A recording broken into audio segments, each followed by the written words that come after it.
Selamat sore Prof. Komar. Selamat sore Mbak Mela. Terima kasih sudah memenuhi undanganku untuk hadir di channel Forbidden Questions. Ya, terima kasih diundang. Aku baca buku Prof baru 2 ini nih, yang buku Prof Komar ada banyak banget, berapa sih totalnya? Aduh, nggak ngitung deh. Oh, itu PR-nya banyak banget ya kalau aku baca semuanya dulu. Aku baca 2 ini kan, yang Theology of Hope sama Jalan Pulang. Yang Jalan Pulang ini kan autobiografi. Ya.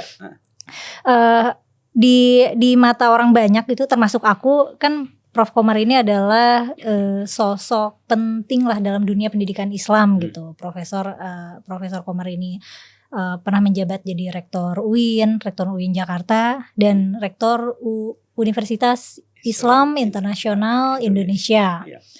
Aku boleh minta ceritain dulu nggak perjalanan pendidikan Prof Komar gitu, dari awalnya, mungkin dari pendidikan dasar sampai sekarang. Ya, pertama tentu saya sebagai generasi baby boomer ya, saya sekolah di sekolah dasar waktu namanya sekolah rakyat 6 tahun. Setelah itu oleh orang tua saya dikirim ke sekolah menengah Katolik, teknik STK, sekolah teknik pertukangan Katolik di Muntilan, tukang kayu. Ya, yang sekolah menengah Kanisius itu. Iya, sekolah Kanisius ya, dengan harapan nanti kalau besar bisa punya keterampilan, bisa mandiri. Gitu. Nah, orang desa kan pikirannya luga sederhana ya. Nah, Prof Komar orang Jawa ya. Iya. Tapi saya tidak betah. Kemudian saya masuk pesantren di desa itu karena dekat rumah, dan itu saya termasuk angkatan pertama di pesantren itu. Iya. Nah, yang menarik di pesantren itu saya kemudian terhubung dengan santri-santri luar, sehingga saya punya 2 dunia.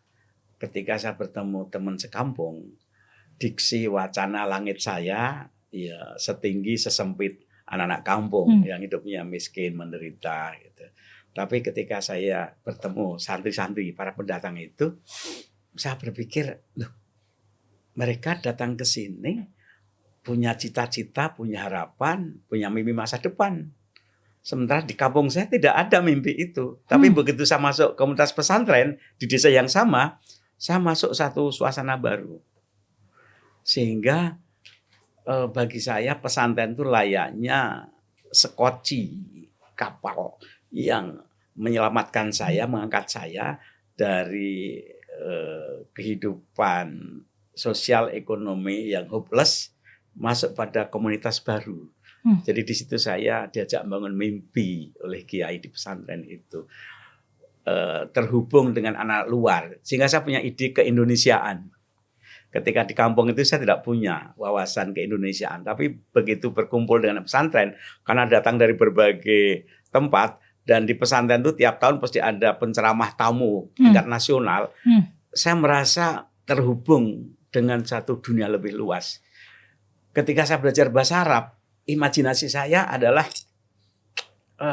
saya kepingin untuk menjelajahi dunia Arab, gimana orang Arab itu, dan bayangan saya waktu itu orang Arab tuh calon penghuni surga semuanya.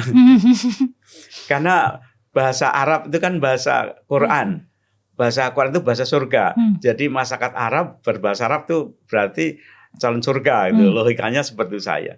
Ketika saya belajar bahasa Inggris juga saya muncul imajinasi, wah, saya kepengen juga suatu saat ingin berjalan-jalan, merasakan gimana hidup di negara berbahasa Inggris. Jadi bahasa bagi saya itu window untuk berimajinasi, mengintip, membayangkan dunia luar. Jadi saya di kampung yang miskin, tapi dengan pesantren saya terhubung dengan belajar bahasa, sejarah, itu saya diajak berimajinasi pada dunia yang lebih luas. Oh, tapi berarti saat itu pesantren Prof Komar itu sangat terbuka ya, maksudnya justru mengajarkan santri-santrinya itu untuk berpikir secara lebih global bahkan gitu ya. Ya, setidaknya saya menangkap begitu. Tidak tahu teman saya ya. Saya merasakan bahwa dunia itu begitu luas, dan saya ingat ya pidato khutbah kiai saya, Tuhan mewariskan bumi ini untuk kalian semua, sama manusia. Yang membedakan dua, kalau orang beriman berilmu, maka dia akan bisa menikmati lebih luas kehidupan alam semesta ini. Dengan mengutip ayat, yarfa'illahu alladhina amanu minkum walladzina utul ilma darajat. Hanya orang yang berilmu dan beriman. Iman itu kalau diterjemahkan yang punya karakter kan, iman itu. Maka orang itu yang akan lebih berhak untuk menikmati alam ini gitu. Jadi di pesantren itu saya seperti dibuka ya. Diajak untuk bermimpi, membayangkan, bangun ambisi besar bahwa rumah saya bukan sekedar desaku, tapi hidup ini, bumi ini, nah rumah saya. Wow. Karena ada di persepsiku dan mungkin persepsi anak-anak milenial yang santri ya, anak dimasukin pesantren tuh justru biasanya dengan tujuan supaya dia tuh terisolasi dari pandangan luar gitu, supaya jauh dari kota, supaya bertemunya sama lingkungan itu aja gitu.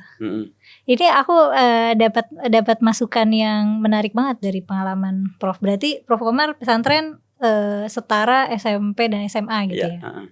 Dan habis itu kuliahnya merantau. Iya, ketika di pesantren itu siswa-siswi campur satu kelas, co-education. Dan di pesantren itu kalau hari Kamis kerja bakti itu perempuannya pakai rok. Itu yang pesantren agak unik gitu pada zamannya itu. Bahkan ibunya pakai celana panjang. Against mainstream lah. Iya. Kalau sekarang tuh ada kultur-kultur pesantren yang perempuan pakai celana panjang tuh nggak boleh. Perempuan tuh ya kalau nggak pakai rok pakai kain gitu. Jadi memang itu agak aneh. Gitu. Maka yang saya dapat dari situ itu juga sesuatu yang agak aneh gitu. Saya lebih merasakan mendapatkan suatu wawasan hidup, berani hidup. Nah, saya angkatan pertama ya, angkatan pertama. Dan selanjutnya saya kemudian setelah tamat saya merantau ke Jakarta. Teman-teman kampung saya itu pada transmigran ke Sumatera, ke Kalimantan gitu kan. Waktu itu memang transmigrasi menjadi tawaran pemerintah. Saya berpikir, mengapa saya transmigrasi masuk hutan? Mengapa saya tidak milih ibu kota saja? Toh di ibu kota itu pusat segala-galanya. Pasti segala macam orang ada di ibu kota. Gula banyak di situ, maka semut berdatangan. Madu juga di situ berdatangan. Saya milih Jakarta saja. Dan kebetulan saya pembaca berat novel Kopingho ya. Petualangan. Gitu. Itu bacaan Prof pas lagi remaja. Iya, Nogo Sosro Sapu Inten, Api di Bukit Menureh, itu bacaan-bacaan petualangan itu yang senang dengan tantangan, at least tidak takut dengan tantangan. Jadi saya ketika ke Jakarta niatnya apa? Seperti saya mencoba kesaktian saya. Masa saya membawa diri sendiri tidak bisa survive? Bagaimana saya akan menggendong orang lain kalau saya hanya membawa diri saja tidak bisa? Jadi saya tertantang betul. Untuk masuk Jakarta, apapun yang terjadi saya siap menghadapi. Saya modal alamat, ada teman saya di Keramat Raya di situ. Singkat cerita, saya ke situ lihat Jakarta itu menggairahkan bagi saya. Masuk terminal Pulau Gadung banyak bis. Nah, ini kalau hanya tambah saya satu, nggak ada problem ini. Saya pasti bisa hidup, gitu kan. Lihat ada anak jualan koran, lah saya juga bisa kalau hanya gitu. Lihat sekolah, saya juga bisa ngajar. Lihat masjid, saya menjadi muadzin juga bisa gitu. Jadi Jakarta bagi saya itu menawarkan 1001 pintu kemungkinan. Maka kemudian dalam waktu yang singkat saya jalan-jalan. Pendeknya bagaimana saya bisa survive di Jakarta. Dan kebetulan jalan-jalan sampai di Ciputat. Di situ ada IAIN, Institut Agama Islam Negeri. Spontan saya teringat Nur Khalis Majid. Jadi kiai saya itu teman sekelas Cak Nur di Gontor. sering disebut-sebut orang yang cerdas, orang pesantren yang smart. Dan dulu kuliahnya di situ. Wah, kaki itu seperti ada yang menggerakkan. Saya masuk kampus. Masuk kampus pas hari pendaftaran. Itu kebetulan. Kebetulan sekali. Saya daftar gitu. Selang 2 hari ikut tes. Lulus. Tesnya apa sih yang dites? Waktu itu daftar kuliah jurusan apa? Saya milih Fakultas Adab. Fakultas Adab. Karena Cak Nur alumni adab. Jadi saya milih Fakultas Adab itu karena terinspirasi oleh Nurholis Majid. Cak Nur karena alumni Fakultas Adab. Tes, lulus. Waktu itu jurusannya apa? Sastra Arab. Sastra Arab. Cak Nur berarti sastra Arab juga? Iya. Oh, ini benar-benar murni mengikuti langkah. Iya, terinspirasi ya. Begitu lulus, saya bingung gimana bayarnya. Saya itu kan nggak punya duit kan. Saya kan perantau, modal nekat aja. Saya ketemu bagian sekretaris keuangan. Pak, saya udah lulus. Saya mau bayar uang kuliah belum bisa. Boleh nggak ditunda? Apa? Ya nanti tiap bulan saya bayar. Iya boleh lah gitu. Oh gitu? Boleh, ya, boleh. Udah dengan status mahasiswa, saya harus bisa cari uang gitu. Tapi itu diterima masuk, belum bayar masuk ya? Belum. Wow. Bayar masuk. Udah saya cari, di situ kan banyak sekolah ya. Saya deketin berapa tempat, cari relasi, kenalan. Akhirnya saya dapat berapa sekolah, saya ngajar privat, ada ngajar sekolah. Jadi waktu itu Bapak ngajar apa? Waktu privat-privat? Saya baru tahu ya, di Jakarta itu kalau ngajar dihargai. Tapi saya mengajar di sekolah, di SMP dan SD. Di SMP dan SD. Di luar SMP SD saya ngajar di komplek di Mapad di Rempoa, saya koordinir anak-anak itu. Ada anak ulang tahun, ada anak pramuka, ada anak ngaji, saya koordinir di masjid. Rupanya orang itu respect sekali dengan orang yang peduli pada pendidikan anak-anak dan pengajian. Saya gaji saya nggak mau. Karena nggak ada maksud di kampung saya, logika saya ngajar agama mau digaji gitu kan. Saya tidak mau itu. Saya mau tapi dari lembaga, dari sekolah. Oh, oke. Soalnya kan Bapak butuh uang buat bayar kuliah. Nah, iya, tapi dari sekolah saya mau. Tapi kalau dari pribadi ngajar-ngajar tidak mau. Nah, diam-diam anak-anak yang saya koordinir, saya ajar itu bayar uang ke kepala komplek. Saya membantu kegiatan komplek itu apa saja, dari ngurus KTP, nama jalan, segala macam kegiatan komplek itu saya handle sambil kuliah. Nah, lewat kepala komplek itulah kemudian ngomong ke saya, Mar, ini ada berapa titipan dari orang tua gitu, karena kamu telah ngajar mereka. Saya bilang nggak usah lah, gitu. Enggak, kamu terima saja, gitu. Terus ya akhirnya saya terima lah, gitu. Tapi tidak dari orang tuanya. Oh, dari orang tuanya saya tidak mau. Merasa harga diri saya tersinggung, masa ngaji dibayar. Tapi dari kepala komplek yang ngasih, oke, saya terima. Pendeknya urusan uang selesai. Bisa bertahan. Bisa kuliah. Itu yang nerima pendaftarannya nggak tahu kalau Prof Komar nanti berapa tahun kemudian, berapa puluh tahun kemudian jadi rektor di situ. Terus yang juga menarik tahun kedua, saya tuh udah jadi wartawan, kerja wartawan. Oke. Bapak suka meliput-liput gitu atau menulis? Rupanya senior saya itu kerja jadi wartawan majalah Panji Masyarakat yang diasuh Buya Hamka.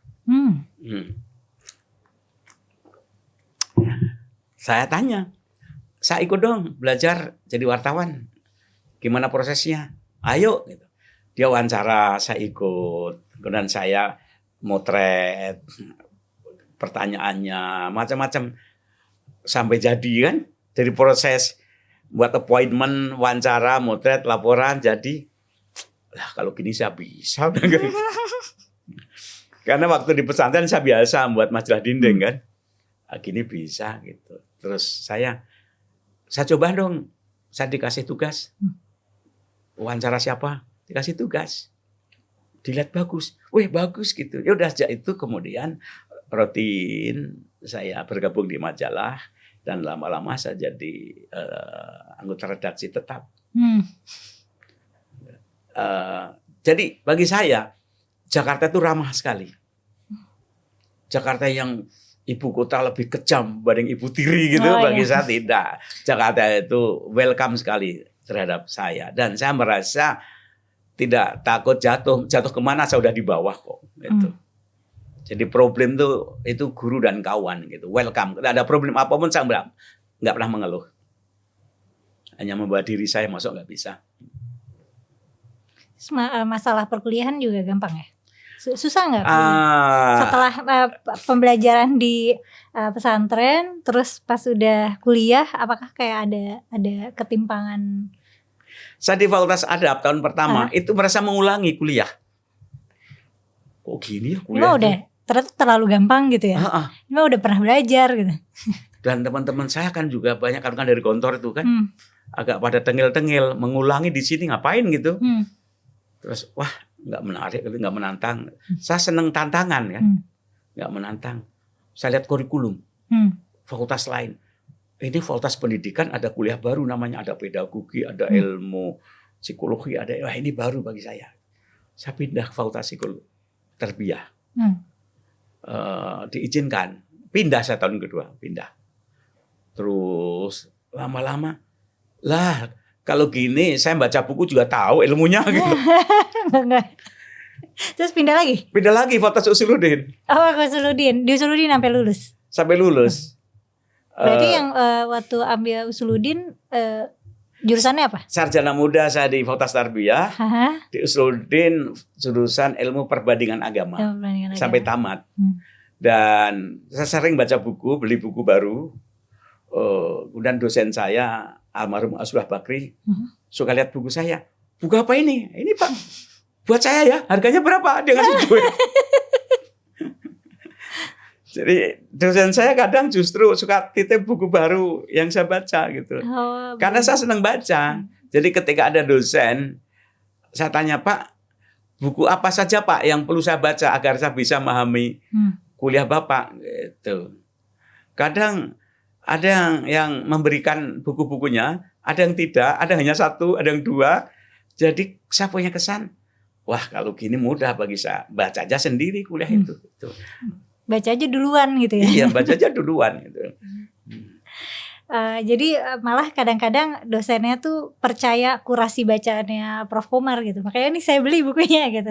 Iya, kadang dia minta langganan. Tolong ada buku baru, belikan saya ya gitu. Nah, yang menarik di Usuluddin adalah apa? Banyak dosen-dosen alumni Barat.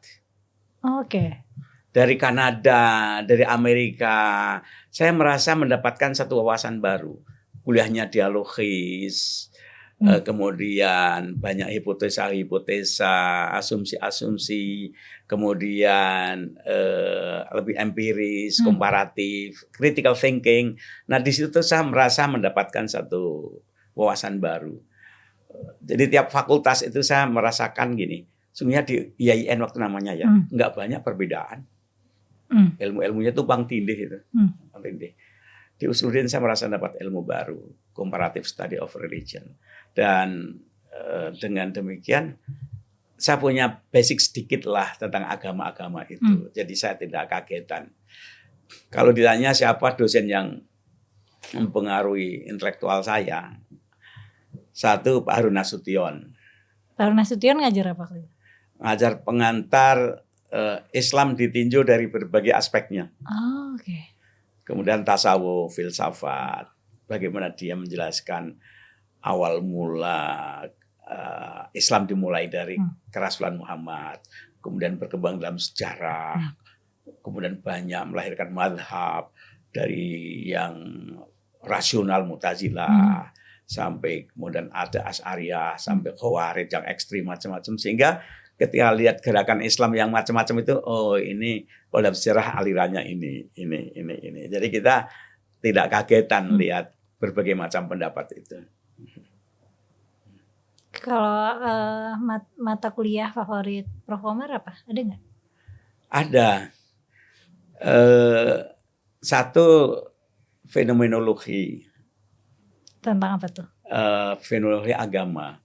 Bahwa agama itu sebuah dunia yang penuh simbol-simbol. Jadi kalau kita memahami agama, jangan buru-buru ngambil kesimpulan. Misalnya Ka'bah itu ada Hajar Aswad. Mengapa sih orang cuma Hajar Aswad? Apa sih fungsi Ka'bah? Apa sih konsep tempat suci? Apa suci tempat suci dan sucinya Tuhan gitu kan beda-beda. Ada lagi gini, dalam Islam Tuhan itu kadang didekati dengan teologi negativa. Tuhan itu bukan ini, bukan itu. Laisa kamitslihi syai'un. Lam yalid wa lam yulad wa lam yakul lahu kufuwan ahad. Jadi kalau kita ngomong Tuhan, itu bukan Tuhan, itu pikiranmu gitu kira itu yang negativa. Karena Tuhan itu nggak bisa dijangkau dengan nalar. Tapi pertanyaannya kan gini. Kalau Tuhan nggak bisa dijangkau, nggak bisa dipahami, ya ngapain kita bertuhan? Apa bedanya bertuhan dan tidak? Oh, tidak begitu. Tuhan zatnya nggak bisa dipahami, dijangkau. Tapi Tuhan mengenalkan asmanya, jejak-jejaknya, tanda-tandanya. Maka ada Asmaul Husna, nama-nama. Tapi kita lewat nama, jejak-jejak itu menunjuk pada dia. Tapi kita nggak sampai. Tapi menunjuk ke arah sana. Nah itu saya senang kuliah itu. Karena itu memberikan satu wawasan yang mendasar bagaimana kita beriman. Dan dalam iman itu sungguhnya ada ketidaktahuan. Jadi beriman itu ada unsur keraguan. Coba jelasin, Bro. Tapi ragu itu bukan musuh iman.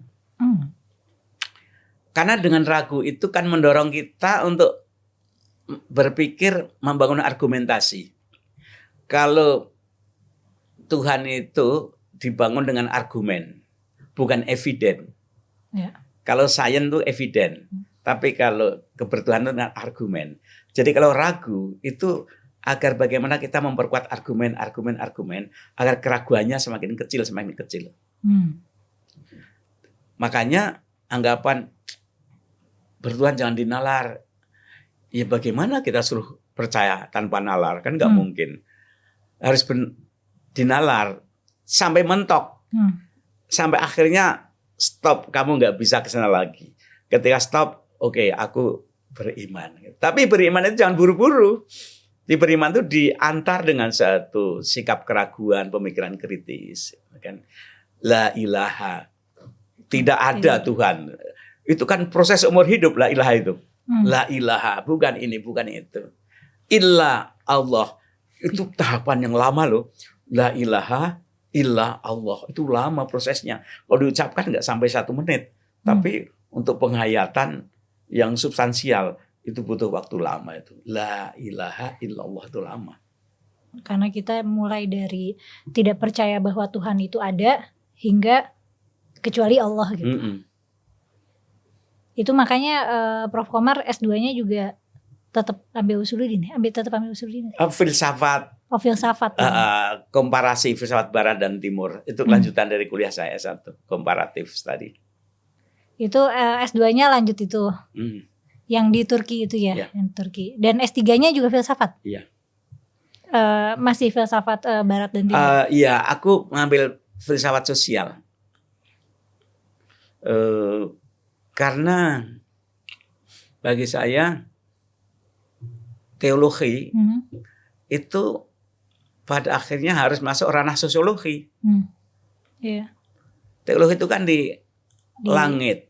Di awang-awang ya. Agama kan harus landing kehidupan sosial. Enggak, saya belajar filsafat sosial. Idenya di langit tapi harus turun ke, harus bisa diimplementasikan. Dan pulang kuliah Prof. Komar langsung berkarir di pendidikan. Sebelum saya ke Turki saya sudah diminta jadi dosen di IAIN oleh Pak Harun Nasution. Oleh Pak Rektor diminta, Saudara Komar nanti kalau tamat bantu di sini ya. Saya mau, tapi 2 hari seminggu Pak ya. Kalau lebih dari itu saya nggak bisa. Apa? Saya menikmati kerja di luar, di NGO dan di wartawan gitu. Karena wartawan kan bagi saya memperluas pergaulan gitu. Ya boleh gitu. Jadi saya 2 hari udah ngajar dulu ya sebelum udah S2. ngajar dulu, selebihnya saya di wartawan. Jadi sebelum S2 tuh udah ngajar, terus pulang S3 balik ngajar lagi. Iya, ngajar lagi. Waktu itu baru habis lulus ngajar apa? Saya ngajar orientalisme dan filsafat ketuhanan. Orientalisme dan filsafat ketuhanan. Sampai sekarang masih ngajar nggak sih, Prof? Saya udah pensiun. Oh, udah pensiun. Berarti terakhir ngajar apa? Terakhir saya ngajar psikologi agama. Kemudian bersama kawan-kawan saya mendirikan Universitas Islam Internasional Indonesia. Saya sebagai rektor perdana pertama. Kemudian saya sudah selesai 1 periode. Sekarang saya ngajar di Fakultas Ilmu Sosial. Ngajar filsafat sosial.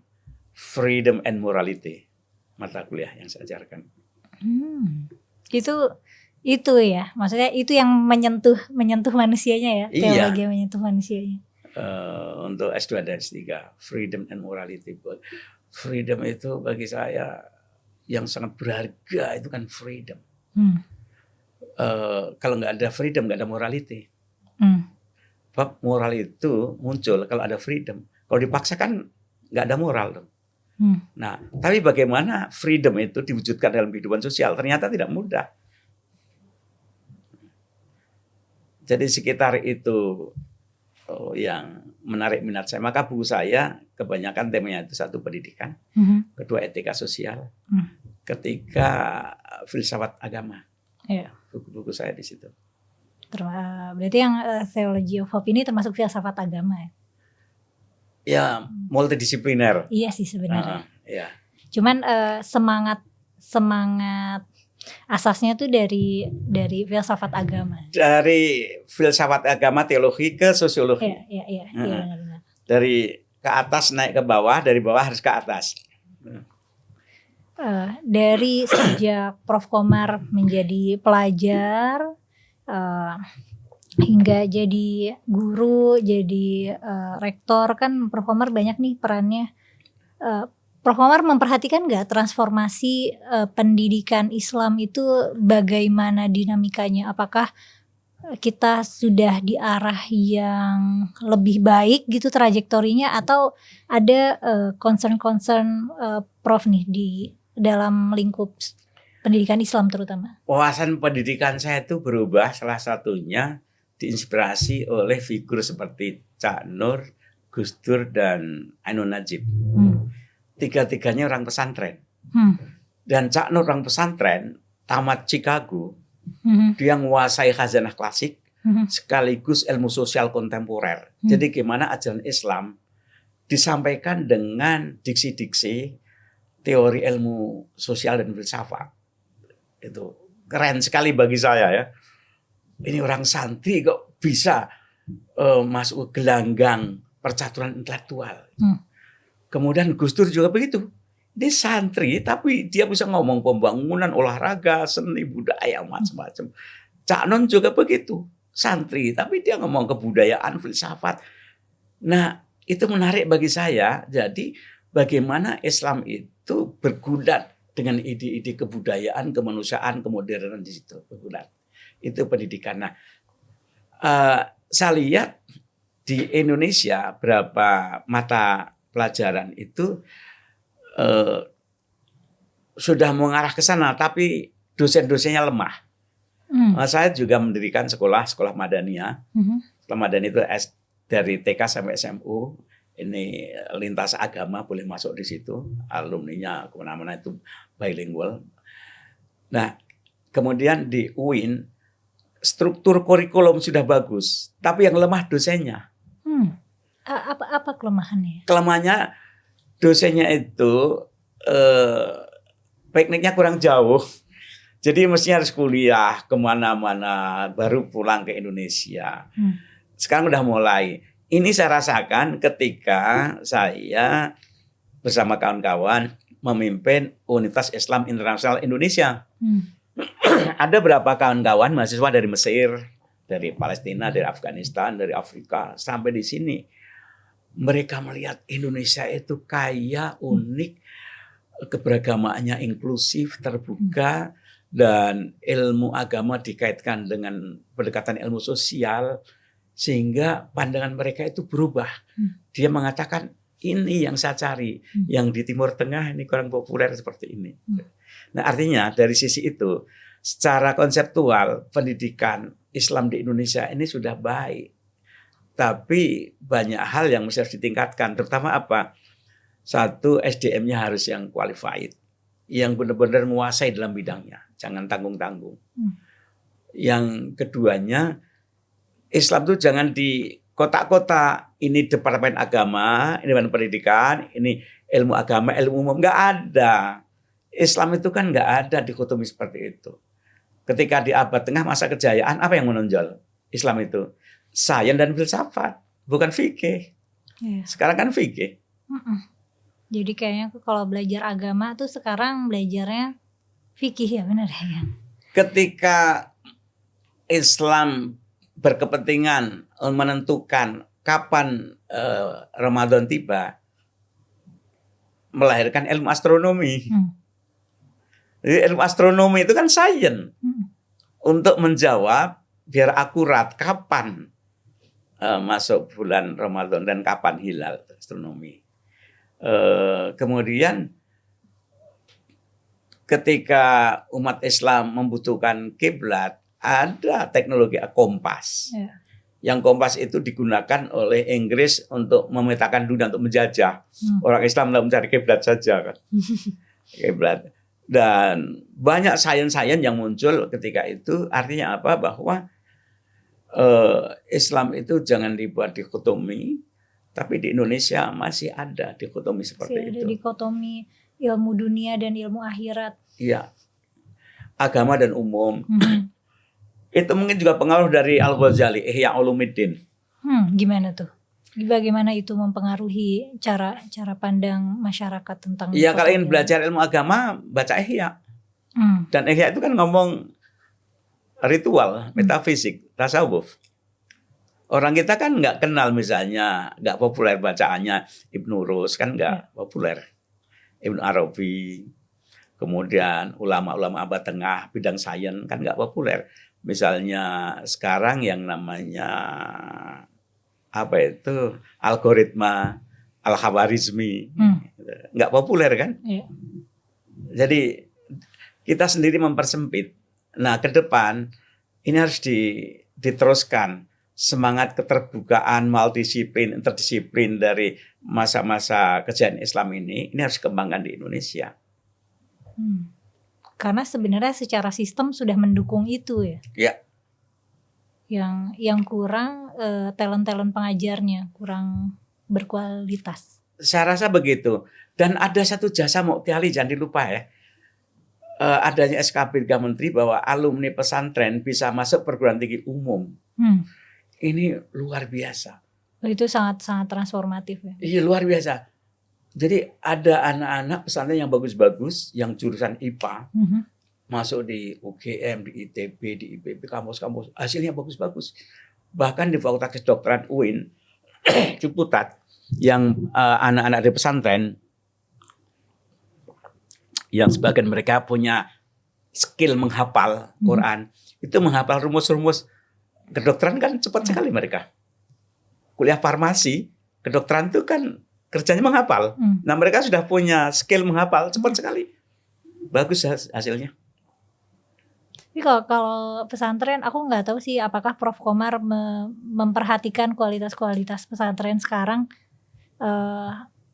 Prof. Komar memperhatikan nggak apakah kualitas pendidikannya, kualitas pembelajarannya itu trajektorinya sudah pada arah yang benar atau malah enggak?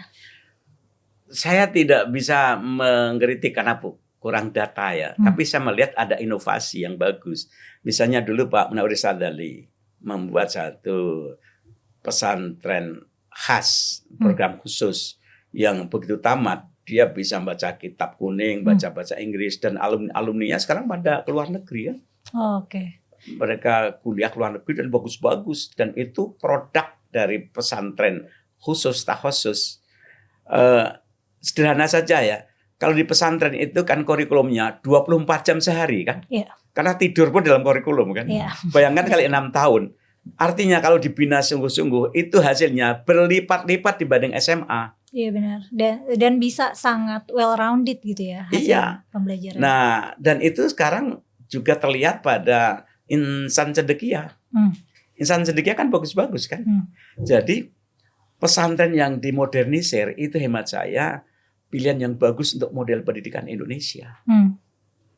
Sainsnya, sekarang AI-nya. Jadi pesantren itu perlu belajar misalnya AI. Kemudian digital.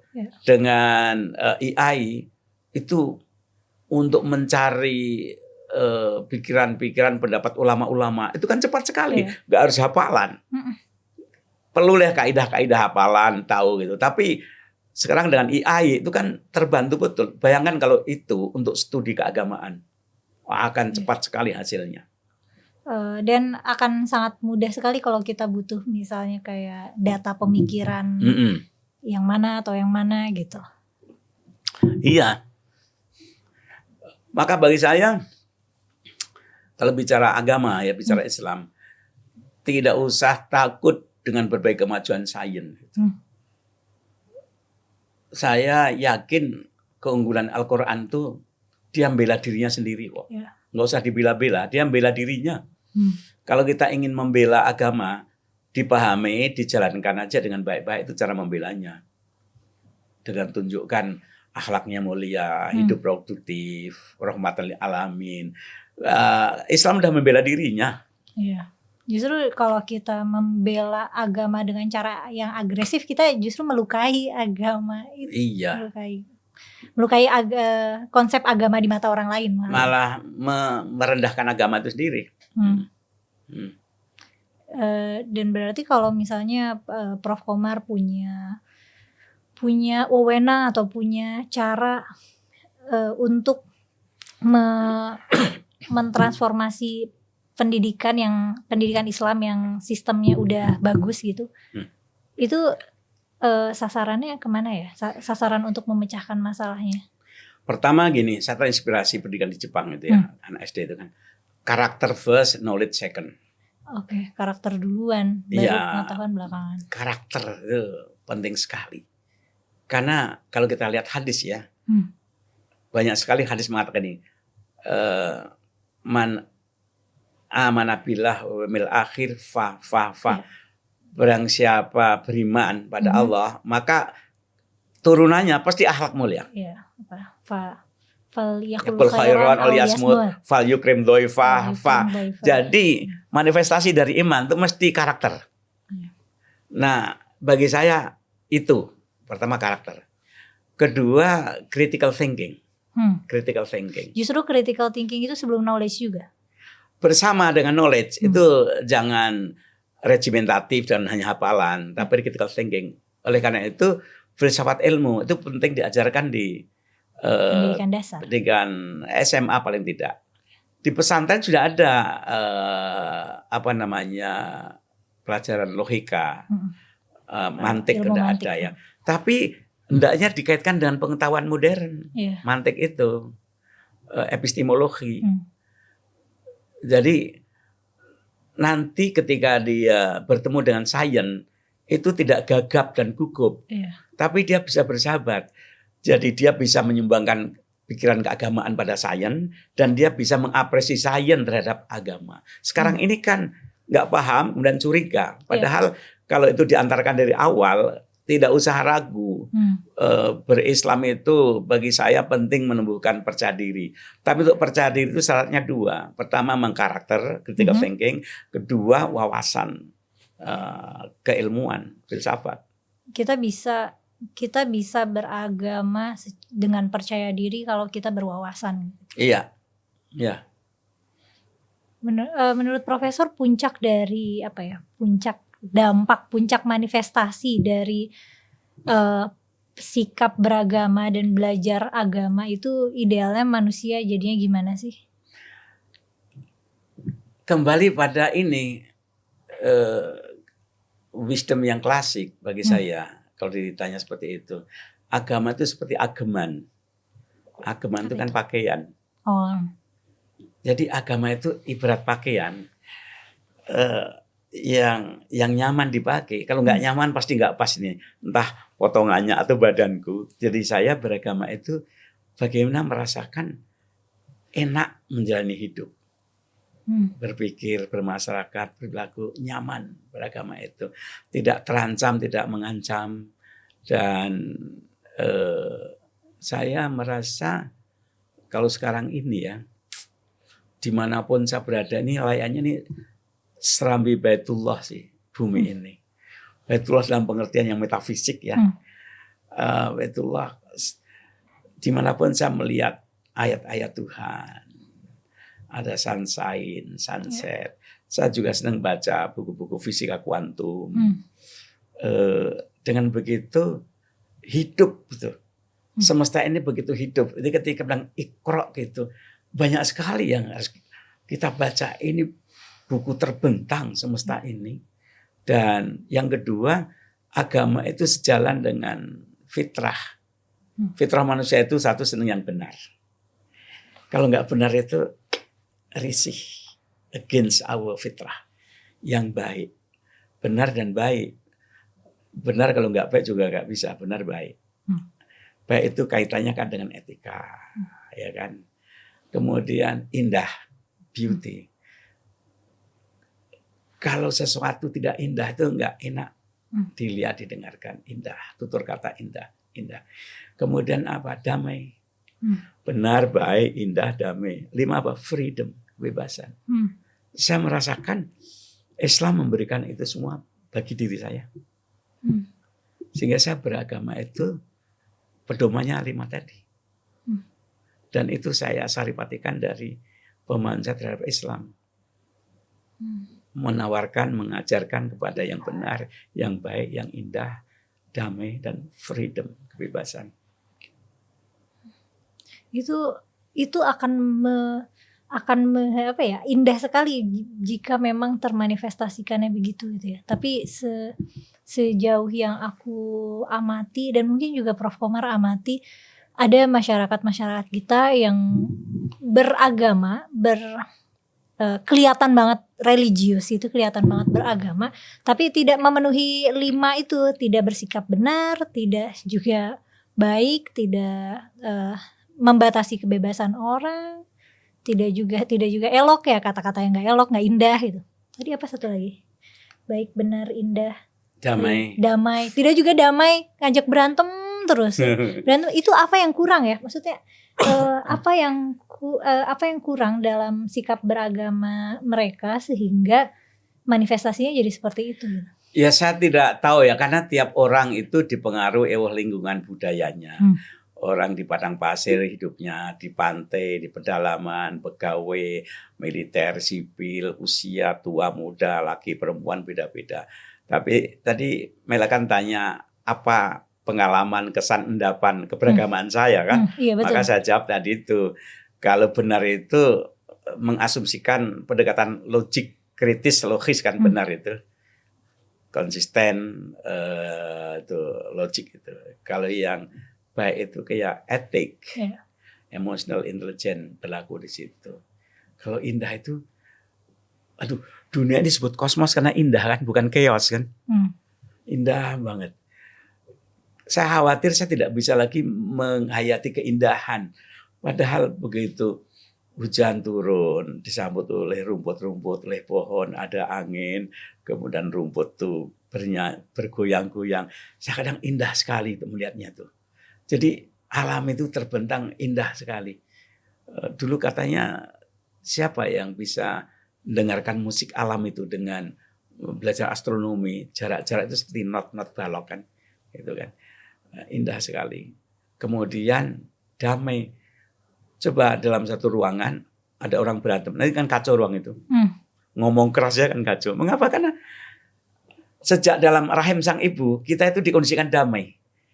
Mengapa kita senang musik yang dung drum? Itu detak jantung. Detak jantung kan, damai. Kemudian putaran darah itu damai sekali, dan itu membentuk naluri kita untuk damai. kemudian freedom bebas.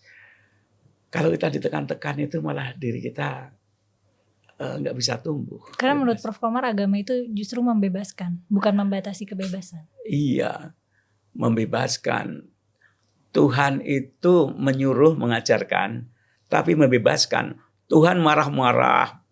Tapi kan karena Tuhan itu maha absolut, tapi sekaligus metafisis gaib. Ya. Kita mau melawan Tuhan juga silakan aja kok. Quran itu mengatakan kan, mau beriman silakan, kafir silakan. Jadi betapa Tuhan itu demokratis sekali. Tuhan itu memang mengancam, tapi Tuhan berikan kebebasan. Kamu beriman silahkan, ingkar silahkan. Tapi saya sudah ngasih panduan, ini loh resikonya gitu. Jadi bagi saya agama itu membebaskan. Dan lagi gini, kalau saya tidak berserah diri pada Tuhan yang maha membebaskan, saya nanti akan menghambakan diri pada selain Tuhan. Abdun itu kan hamba. Mengapa disebut Abdullah? Karena waktu itu memang era perbudakan. Oke, iya. Abd. Saya pernah belajar di India itu meditasi, yoga. Mereka menghadirkan konsep tentu ibu. Karena lebih mesra. Ibu. Kalau Kristiani kan bapak ya. Iya. Di India itu feminin, ibu gitu. Asmaul Husna juga ada yang feminin kan.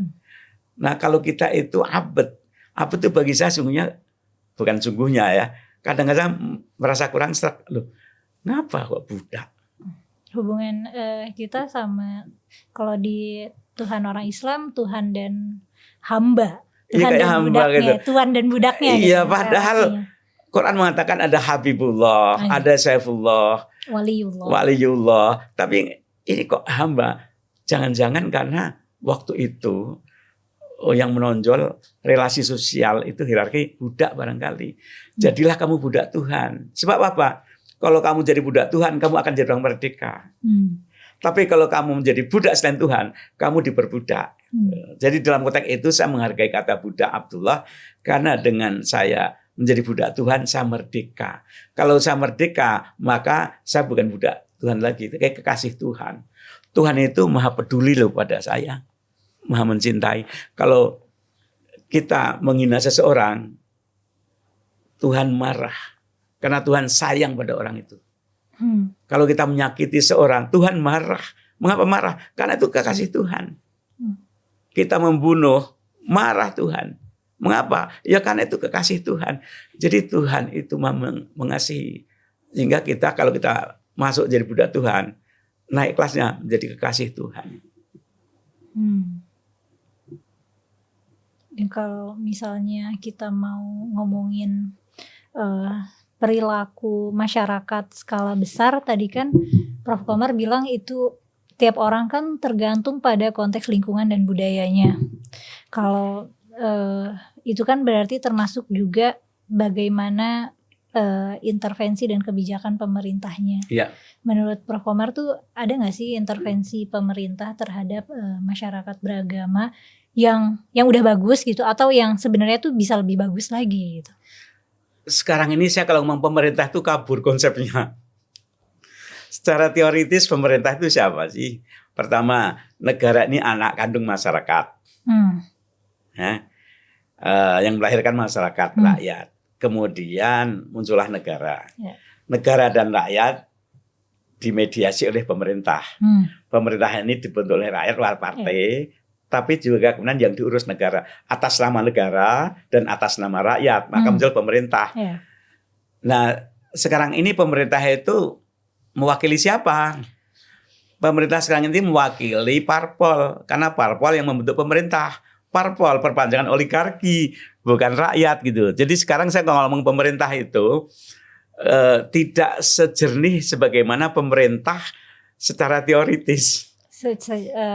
Yang secara teoritis pemerintah adalah wewenang pemangku kebijakan yang harusnya mementingkan kepentingan rakyat. Wakil rakyat. Atas nama negara, atas nama rakyat itu pemerintah. Tapi kalau pemerintah sekarang itu secara realistis itu wakil siapa? Oleh karena itu saya menghindari ngomong pemerintah itu. Tapi kalau soal agama bagi saya gini ya, andekan Departemen Agama dibubarkan, agama tetap berkembang di Indonesia itu. Iya. Ada NU, ada Muhammadiyah, ada ormas-ormas itu berkembang kok. Andekan misalnya itu tetap berkembang. Mengapa? Karena memang sudah mendarah daging. Jadi DNA Indonesia itu ada pluralitas, religiusitas. Itu DNA masyarakat Indonesia. Religiusitas tapi plural. Plural tapi juga religius. Itu keunggulan Indonesia ya. Keunikan Indonesia itu. Keunikan Indonesia. Hari besar nasional paling banyak itu berkaitan dengan hari agama. Karena agama itu penting sekali buat masyarakat kita. Ya, dan itu diakomodir oleh negara. Iya. Coba yang orang Islam aja berapa itu hari besar. Belum lagi Hindu, Buddha, Kristen, hari besar. Itu menunjukkan betapa agama itu punya tempat ya di dalam sistem pemerintahan kita. Hanya persoalannya tadi bagaimana agama itu membentuk karakter dan etos peradaban. Agama itu sekarang kadang-kadang menonjol sebagai satu sin laundry, penyucian dosa. Gitu. Kalau penyucian dosa sebagai penyimbang dari korupsi, nah ini agama tidak lagi sebagai pendorong peradaban. Iya, dan bukan juga untuk membangun karakter. Jadi. Iya itu. Di situ emat saya ada satu yang salah penekanannya dalam praktek beragama. Maka dalam survei negara yang mengklaim religius sekaligus juga korupsinya kan tinggi kan. Filipina, Indonesia, Ethiopia jenisnya itu. Karena ada satu formula pengajaran pendidikan agama yang perlu diluruskan. Yang iman itu turunannya karakter tadi mestinya. Iya. Harusnya sikap beriman tuh bukan cuma masalah kita sama Tuhan sebenarnya, masalah pembangunan karakter kita. Tidak, turunannya bukan semata iman terus ritual, bukan. Tapi iman, ritual, dan karakter sosial. Ya, yang aspek karakter sosial ini yang kurang, tapi turunannya menonjol ritual. Jadi masyarakat beragama sekarang menurut Prof. Komar terlalu fokus pada ritualnya hingga agak abai pada aspek sosialnya. Gitu. Etika sosial kurang. Prof. Komar kan nulis buku setahun satu ya? Belakangan ini saya tiap tahun, ulang tahun saya nulis buku udah 5 tahun walaupun tipis-tipis, tapi saya... Tipis-tipis itu maksudnya segini kan? Maksudnya 200-an halaman. Ya, saya usahakan lah. Karena gini, katakanlah riset 8 bulan itu kan cukup jadi buku. Yang 4 bulan nanti untuk editingnya, proses percetakannya kan cukup. Jadi siapapun kalau mau bisa menulis jadi buku. Dan kalau dianggap mahal, terbitkan sendiri aja dengan cetak, fotokopi juga bisa kan. Atau cetak digital sekarang. Iya kan bisa. Itu untuk legacy anak cucu. Tapi juga kita membiasakan berpikir. Kebiasaan menulis itu kan kebiasaan Prof dari kecil ya nggak sih? Kayak apa waktu kecil tuh nulis jurnal aku baca. Iya di pesantren saya jurnal mading, majalah dinding. Dulu di pesantren saya diwajibkan nulis buku harian. Kiai saya bilang, tuliskan apa yang kamu anggap penting hari ini, tuliskan. Tidak boleh dari selembar aja. Terus dikumpulkan, tanda tangan oleh kiai, dibagi lagi. Dibaca atau tidak nggak tahu lah, tapi saya percaya dibaca aja gitu. Dan besok, jadi tiap hari saya nulis, lama-lama, mosok kok nggak ada bedanya sih. Sehingga saya berusaha apa yang beda hari ini yang saya lakukan ya. Sekali-kali kiai bilang, nulis karangan bebas, judul terserah. Sekali-kali dikasih topik, tapi tidak boleh lebih dari 1 halaman. Jadi nulis kolom itu kemudian terlatih saya sejak dari pesantren nulis kolom yang terbatas itu. Berarti Prof. Komar tuh di pesantren yang mana santri sama kiai itu sangat dekat ya? Iya. Sekarang berarti lagi nulis apa? Buku selanjutnya apa? Ada nanti ya, tunggu terbitnya aja. Oke deh, dikirain ada bocoran ya. Oke. Makasih banyak Prof. Komar sudah ngobrol-ngobrol panjang sama aku sore ini. Terima kasih. Semoga memberikan insight bagi pemirsa pengagumnya Maila. Makasih teman-teman sudah nonton sampai selesai. Kalau kalian gimana nih? Bagaimana penilaian kalian terhadap masyarakat beragama dan pendidikan Islam berdasarkan pantauan kalian yang terbatas ya masing-masing gitu. Bisa share di kolom komentar ya. Makasih udah nonton sampai selesai. Sampai ketemu di konten selanjutnya.